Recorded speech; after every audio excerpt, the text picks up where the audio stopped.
Thank you for tuning in. You're watching Burnham Podcast on YouTube or maybe on Rumble. You can also find it anywhere you listen to podcasts. So wherever you found it, know that you can find it other places too. Don't forget to like, share, and subscribe. Thank you for watching. If you like what you see, here's how you can help. Head over to patreon.com/Burnham Project. Thank you very much. Today on Burnham Podcast, I have my good friend Ishmael Woods on. He's a father, a son, an awesome buddy, and he handles things over at the Boys and Girls Club. This is Burnham Podcast, and today I'm your host, Kris Pyle.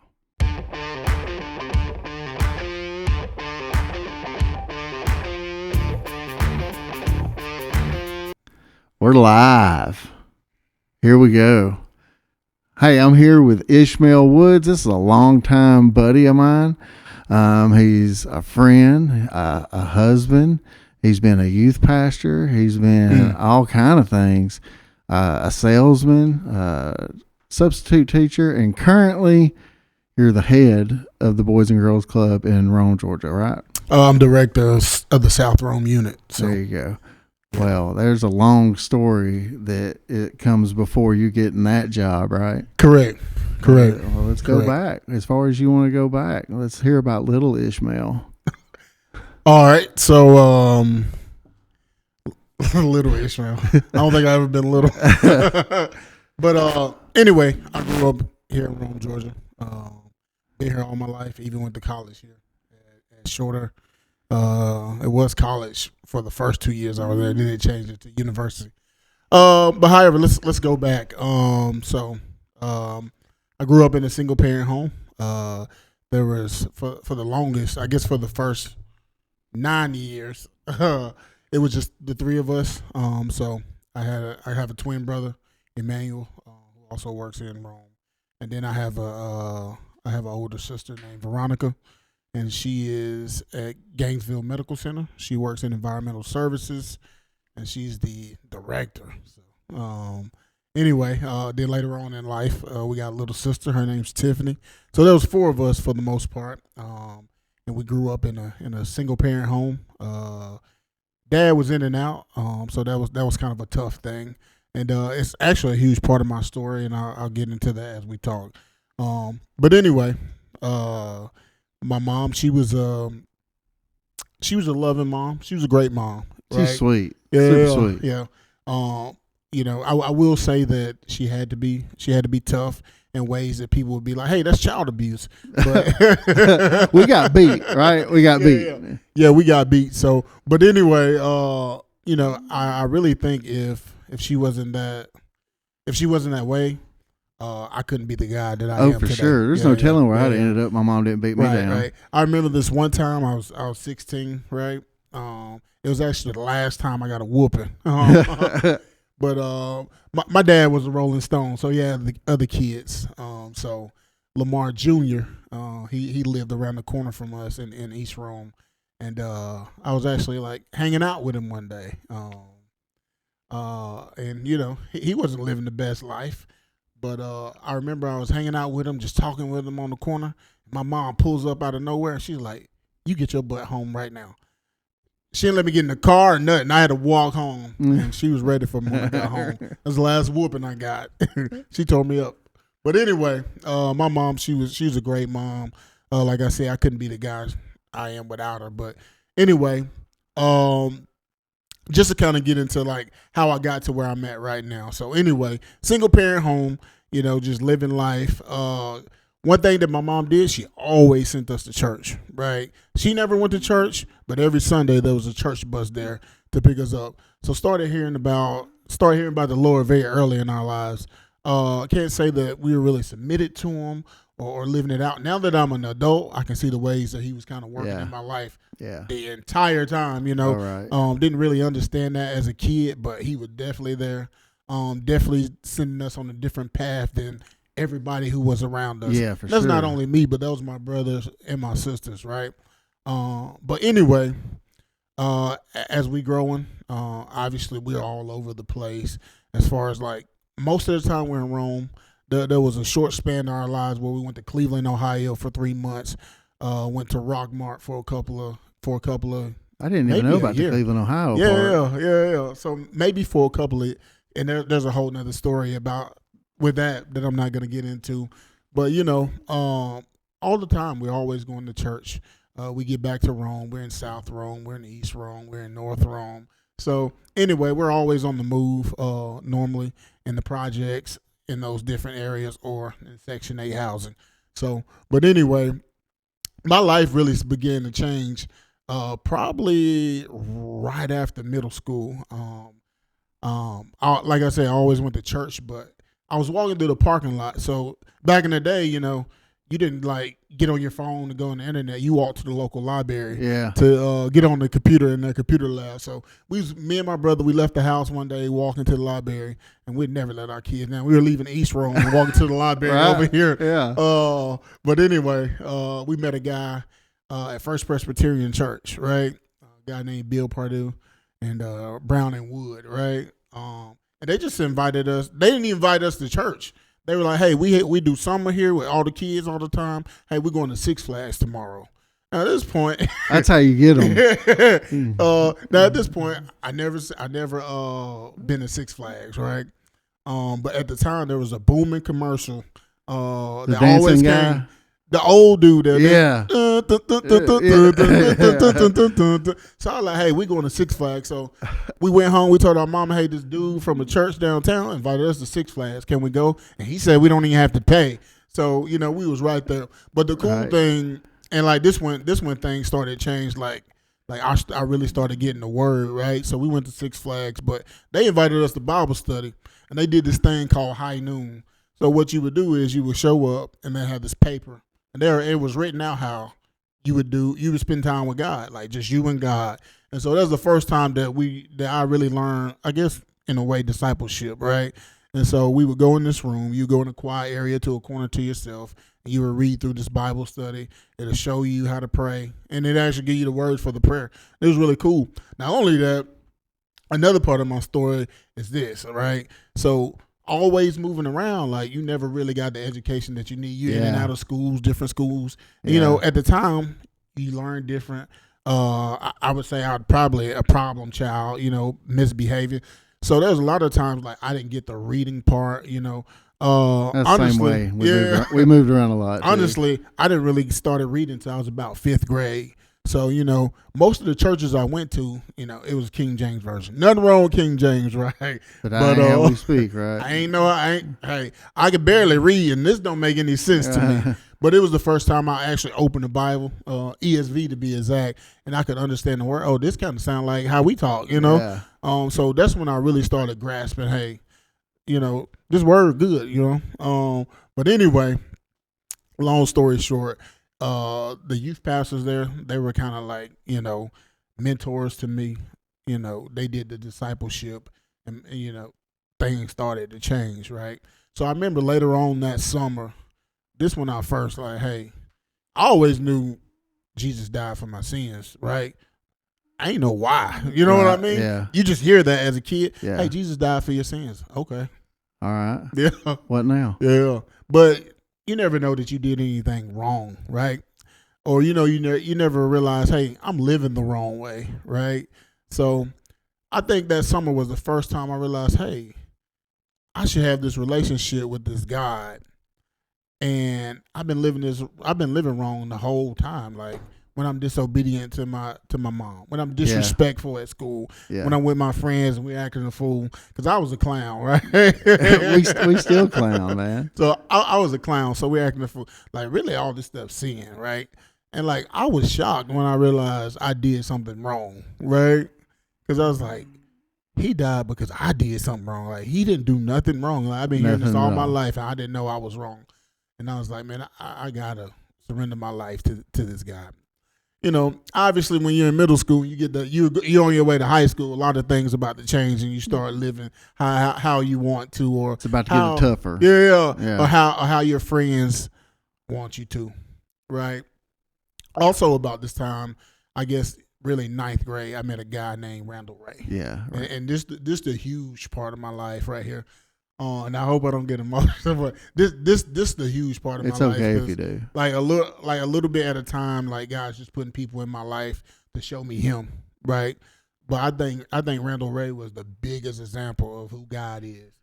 You know, he's one of the most pure-hearted people I've ever met. Oh yeah, absolutely. That doesn't he don't want anything from anybody except for maybe help him to go do stuff for other people is the only thing he's ever asked of anybody that I know of. Yeah.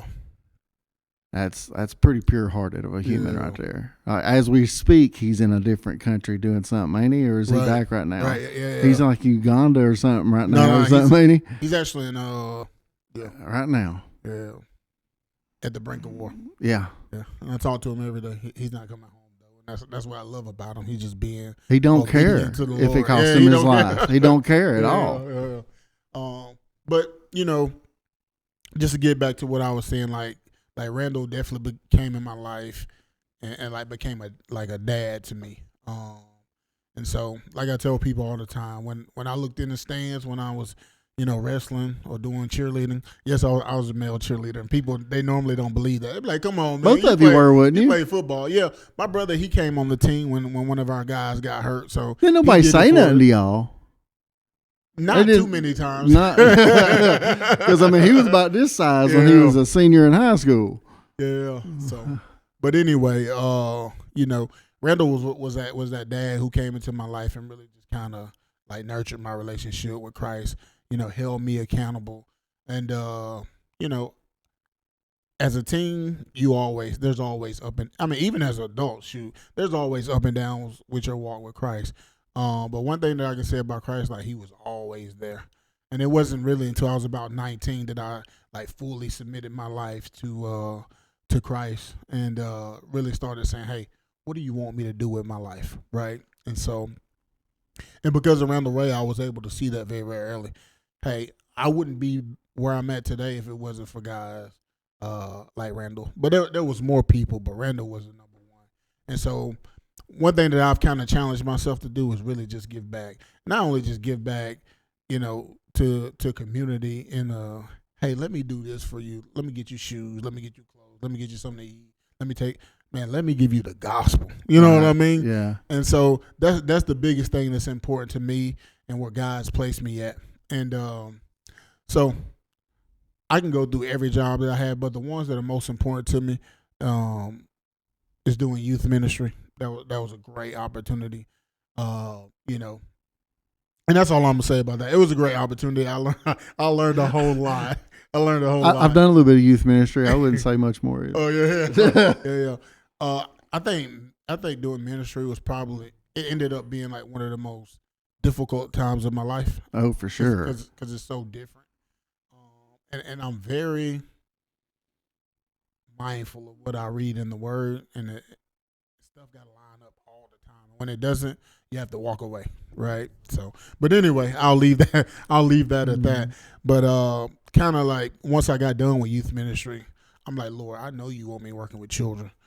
So I spent some time in the school system, and I was like, there's something bigger. You did a substitute for a while, right? I subbed, but then I did some parapro work as well.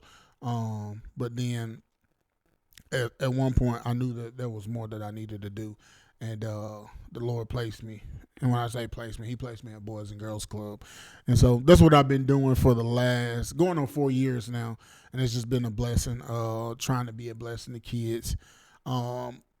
And here's the cool thing about Boys and Girls Club. When I walk in the door and the kids walk in the door, and I see me. Yeah. You know what I mean? Well, it's only a half mile down the road from where you live. Oh, yeah. You know? Yeah. And so the funny thing is a lot of people don't realize that, and I have to tell the kids, you know, they see me up here because I'm the club director, but I sit down, hey, I came exactly where you came from. Yep. I was talking to a kid the other day who was struggling in the classroom, and I was like, hey, man, I know how you feel because I was the same way. You know, I struggled to read, you know. I always struggled in the classroom, so I would do stuff to get in trouble so I could leave, or I just walk out because I got mad or I didn't want to be embarrassed. So I know exactly how you feel. Yeah. So just to be able to impact kids that way, and really just know, hey, hopefully when they see me, they get a picture of Jesus. You know what I mean? So, but anyway, I know I skipped a whole lot, so Nah. I'm sure you got some questions to ask. So if you got some questions to ask them, I mean, I think there's something to be said because, as you pointed out, you grew up in a single parent home. I myself, like my biological father, was kind of, it was whenever it was convenient, is when I got to see him. I had a stepdad that stepped in at one point when I was like around 11, and he kind of did some. But for a lot of times, I lived in a single parent home. Right. And for you, though, you experienced that way more than I did. So, and there was this one story. It's been a couple of years ago. I can't remember what it was. You had called me and you had asked me to do something or some help with something with a vehicle. And you said it as a joke, but it stays in the back of my head. Like ever so often, it'll ring in the back of my head. And I remember because when you asked me for the help, I was like acting like, yeah, it's no big deal, yada yada yada. And he was like, well, I didn't have a dad that taught me this kind of stuff. Right. And I was like, wow, how much stuff I take for granted. That even though I didn't have the best father figures, there was enough there that I learned a lot of the basic man stuff, you know what I mean, or whatever you want to call it. I kind of took that for granted, and ever since you've said that day, it kind of rings. So if you want to go into how do you think, how important is it for men to step up their fatherhood game? Like, what are you seeing that's not being done right, and how could we make it better as fathers? So I remember, or I definitely remember that story, and I'm sorry that I put that down. But, honestly, let me say this too. That's a huge struggle that I have when I don't know how to do something like change the oil. Man, you should have seen me the first time I tried to change the tire. Like nobody ever taught me how to change the tire. Yeah, I was so lost, but I was defeated like as a man. You know what I mean? Like, dude, I'm out here and I have no idea how to change a tire because nobody ever taught me. I don't know how to change. I don't even know how to check oil. I mean, I do now, but like there was one point I was like, man, how in the world do I check oil? Like, I don't know. Like, yeah. And it seems like some things are like just so simple. But yes, when you talk about like being a father, like I think is one of the most important things that taking the responsibility of being a dad is like. I think it's the most important thing you can do as a man, and sometimes I struggle with the fact that like people they don't take care of their kids, right? Well, it bothers me to see fathers that seem okay being away from their kids. Oh yeah. So, as a dad right now, there's so many components, like right, because there's stepfathers, and then there's dads. And like sometimes they both can be a struggle, right? I've had the opportunity to do both, right? Honestly, it's kind of funny because we say we're going to talk about this, but I am going to talk about this, right? So I have a stepson, and I remember one of the things that I thought to myself when I was in a relationship with my wife, when the relationship started, is like, man, I could definitely be there for him, right? Right. And I'll tell you from the time I've been 100%, Oh, I know. I know. Being a father for him. But you know what, man? A lot of the times I see what I did as a kid. Like, man, I don't want this. I want my real dad, right? Right. And so those are one of the things that can hurt. But at the same time, like going into that, like. I was a tough dad, right? Right. And, our relationship kind of went different ways, right? Way worse than I envisioned it, right? I thought it was going to be this perfect setup. Hey, I'm going to give him what I never had. Yeah. But the crazy thing is now I realize that I had to experience, in a way, rejection. Yeah. And also, hey, man, you can really be too tough of a dad, right? You don't have to be Mr. Macho. Things don't have to be like this. Your way, right? Yeah. So that's some things that I kind of messed up on. So now that he was probably 10 or 11 before I had, Cam. So anyway, now Man, I'm a great dad now. Oh yeah, you are for sure. That was something I was going to blow your sales up about a little bit. There is how good of a dad you are and how much time you take with your kids. But I couldn't do it without not having a dad, not seeing Randall Ray love on me, and also kind of failing as a stepfather. I would say, I don't think most people would say that, but to me it feels that way. But it is what it is. Well, in order for it to be a failed thing, it means it would have to be over, and it's not. It's not over. It's definitely not. He's a young man. Young men are going to be what young men be. That's just that part of it. We'll leave that there. But ask your question again. I don't think I really answered it, or did I? Yeah, I mean, pointing out where we as fathers need to improve, and that is, I mean, it's kind of bestowed on us that we got to be these tough, macho, nail grinding type guys. And we see where that gets us. It gets us a bunch of people that ignore their feelings and keep it all trapped in until they have a heart attack at 38 years old or something. Right. But you also don't want to be the soupy, soppy dad that just lets his kids run all over him either. Because we know those guys too. Right. There is that fine line somewhere between being a stern father, and I think it all comes down to, do you really enjoy your kids? And if you don't, then there's something there you need to work on. And then we'll come back to how to parent, because you don't even know what it means to be one yet. That'd be my thing. And it's all situational too. Because some people, they just don't know how. Right? Yeah. And when you don't want to know how, sometimes, especially as men, we don't want to fail. So I think that's where it comes in, where you realize, hey, that dude really don't want to be around his kids because he's scared to fail, right? Yeah. So I think that's one thing. But with me, I was ready to jump in. Like, I'm ready. For my stepson, hey, I'm ready to give this kid something that I never had, because his dad wasn't in the picture, for a while. He is now, but and then with my kids, hey, I'm gonna love on you like like Christ love on us, really, and really just the thing about being a dad, man, you gotta be there, and you don't have to be Mr. Macho all the time. You gotta be willing to listen. But a lot of times, when you deal with a lot of trauma, no matter what that looks like you kind of do it with your own kids or whatever that may look like. Yeah, we try real hard not to, but it still comes out every now and then. Yeah. I mean, I try real hard to not be that, but every now and then it tries to peek out, and I feel bad about that when it happens, but it happens sometimes. And one of the things I always try to do, because I know my mom, like, she raised me a certain way, and like sometimes that'll come out, right?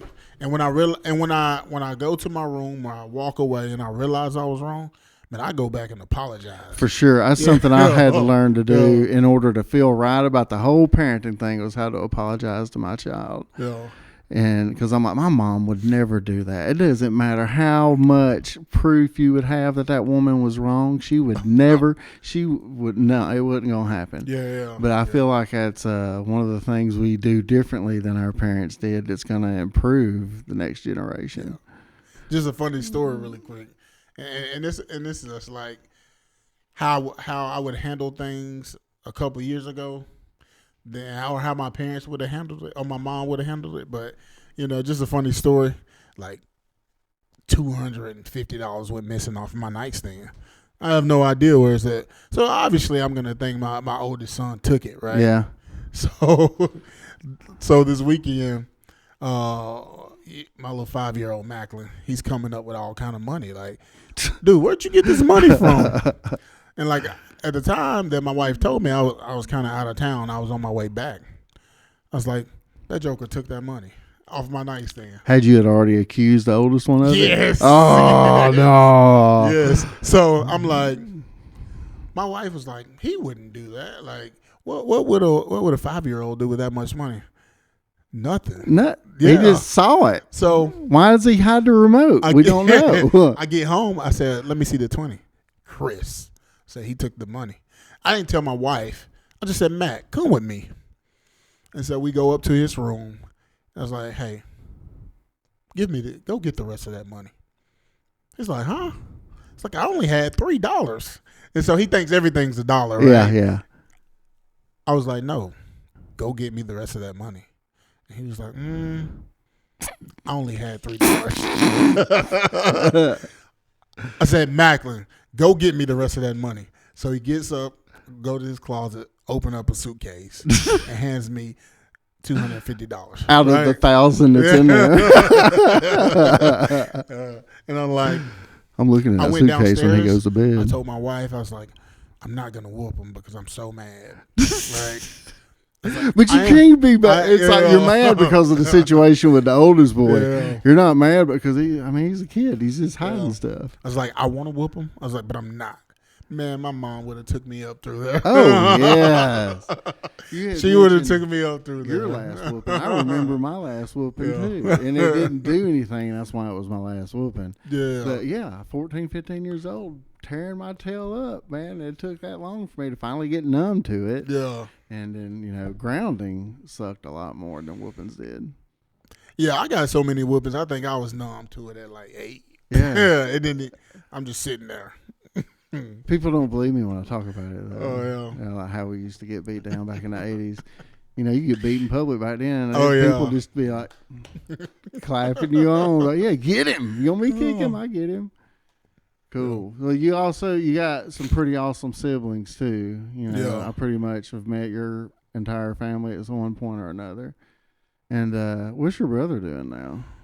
So currently he's working at, I call it Floyd. I don't know the new name, but he's working in therapy. Atrium or whatever. Yeah, he's working as a therapy aide at Floyd. So anyway, has he got kids now? Yeah, he has a 3-year-old now. That's right. Golly. Well, I would say your family, you and all your siblings, were in a perfect recipe to just become another statistic. Oh yeah, most definitely. And all 4 of you pulled out and found a better way to go about things. Right. So what I was saying, I was actually talking to my sister about this weekend, which is funny that you mentioned it. But like people that were around us or family that was around us, their life looked a lot different than ours. But I tell people all the time, man, it ain't. I mean, it's just God. Like, it's just God. 100%. I definitely wouldn't be where I'm at today without none of us would. We talked about. I mean, we talk about all the trauma, all the issues that that we had to face. And so it ain't. It ain't. I mean, God had a plan, man, and so. Yeah. And he's used you pretty consistently. Correct. Yeah. I mean, very consistently. Just on a personal note, before we get to wrapping things up and everything, when I was going through a real bad spot, me and you was working together. Mm-hmm. We won't go through where or nothing, but we were both working together. And that's when I would think our relationship really got the strongest. We were working together and going to church together. And then my little thing happened, and you were the only person, really. I mean, you and maybe 1 or 2 others out of the church we were going to that stood by me. Right. You know what I mean? And had my back on stuff. And you just went for whatever the truth was of the situation, not on all. We ain't gonna go into all the details. Yeah. But you were true to me. Mm-hmm. You know what I mean? And that's something that's always stuck with me. Is you're like one of 2 or 3 people that I know that if I need it, I can call you and you'll be there. I cannot talk to you for 2 months, and I know if I'm broke down on the side of the road, I'll call Ishmael. He'll get to you. Oh yeah. So that means a lot to me. I just wanted to thank you for that. And is there like anything that people need to know about Boys and Girls Clubs? Like people that don't know that their children need to be a part of something in the evening time. Like, does it cost anything? Is there grants? Like, give us some information on how to get more kids involved over there and what it takes to get involved.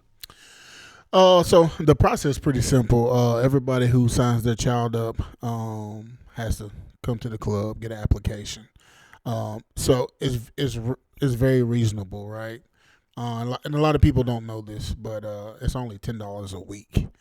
And so, but in order to do that, you do have to have, which most people have, if you have like Peach Care for Kids, you get food stamps, any other government assistance that's provided, all those people get a discounted price of $10 a week. If you don't have that, it's still cheap. It's $20 a week. But there's also a $25 membership fee that you have to pay at the beginning. But it's $10 a week. One thing that I will say about Boys and Girls Club, and I love to tell people this, but a lot of people just think we're a child care service, and we are, but it's just not daycare. Or, hey, watch, and stuff, yeah. Hey, come. I need somebody to watch my kids for a couple hours till I get off work. But no, obviously when they come in, they get something to eat. We help them with their homework, but we also provide programs after homework. So what that looks like is character and citizenship is what we call it, but it's just like character building. And then that we talk about making the right decisions, making the right friends, making the right choices, not only at school or at the club, but also outside of the club. So, especially with the older kids, hey, gangs are going to approach you, street life is going to approach you. How do you navigate that? How do you make the right decisions? So we're having conversations like that in what we call character and citizenship. Obviously, we keep our kids involved in STEM. Well, now they call it STEAM, so it's science, technology, engineering, math, and art. So we do a program for that for the kids every single day. So just depending on what age group you are in, depends on which day that you participate in those programs. So we do a lot just to service the whole kid. Try to give them tools for life. A huge shout out to Friendship Baptist Church, man. They've been coming in and doing a Bible study every Monday. Our kids absolutely love that. Of course, we do have some parents that, hey, I don't want my kid involved, and that's fine. Yeah. But anyway, we do a lot for the kids. And also, we're open every single break that the schools are closed. And the schools that they don't mind closing. They don't at all. But anyway, the only break that we do take is the Christmas break. But other than that, we're open year round for kids. After school is from 2 to 6, and for school breaks and the entire summer is 7:30 to 5:30. So, and then in the summertime, or let's say fall break or spring break, the cost is $20 a kid instead of $10 for the week. It's very cost efficient. So, compared to like daycare, it's changed. Yeah, it's changed. Compared to just about anything, you can't get them Ubered home for that much a day. So one Uber ride and get your kids something to do. And after the good school. thing is, if they go to the city schools, every city school has a bus that comes to Boys and Girls Club. So they go straight to school to there, and the parent can pick them up there. The parents do have to pick them up, but each city school has a bus that comes directly to Boys and Girls Club, either on the south side or the west side. So, and then my particular club, we pick up at all the Pepperell schools. The bus full right now, but we do pick up at all the Pepperell schools. So, anyway. That's a pretty big. How many kids you think you got right now on the program? My daily, we probably have anywhere from 150 to I would say 160 on a really good day. Golly. Yeah. Bless your heart. In September, man, it was booming for some reason, and there was days we would have 200 kids in the building, right? So that's just at my club. You have people there to help manage all this, right? Yeah. It's not just me. I couldn't see that. You and 200 kids, like, there are going to be a lot of hurt feelings today. Hey, we got Band-Aids up front. Y'all have fun. So. All right, cool. But anyway, just come by a club, get an application, sign kids up. There are some things that we need, but we'll get that when you come by. That's it. All right, then. Sounds good. Anything else you want to add to this? Anything else you want to share? Any wisdom you need to bestow upon the world? Putting you on the spot a little bit. I don't know about that question. It's all good, man. I'm just joking, but I love your story. I felt like it was a good one, and people needed to know it. And people need to know more about. I don't know if it's what it is, but I don't know anything about the Boys and Girls Club. Yeah. Like when I was growing up, it wasn't an option. You know what I mean? Like I don't know what it was, because we were broke. But I'm sure they could have. I mean, they could have done something. You know what I mean? But anyway, for whatever reason, I don't have any knowledge of it, and there's got to be other people that have really not much knowledge of it. And I grew up thinking it was the same thing as the YMCA, and it was all the same a lot of thing. people think that. Yeah. And it's different things. Yeah. So it's something to do. Keep your kids off the street. Right.